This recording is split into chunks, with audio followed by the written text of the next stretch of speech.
Hey guys, welcome to my YouTube channel. In this video, I will tell you about how to start a chat session in Gmail. Step 1. Find Hangouts in the lower left section of your Gmail inbox screen. You see any current Hangouts contacts listed below your name.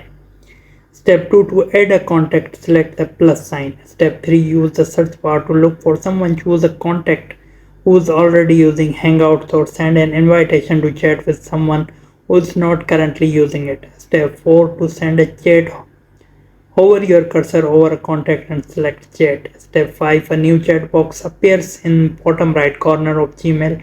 Type your message into the text field and press enter on your keyboard to send it to your message appears in the window. When your contact responds, their messages appear in the window as well, similar to a text conversation. Step 6. Use the controls to pop the window out, start a video call or create a group hangouts. When finished, close the window by selecting X. Hope this guide will help you. Please leave a like and subscribe this channel for more videos and guides like this. Thank you so much.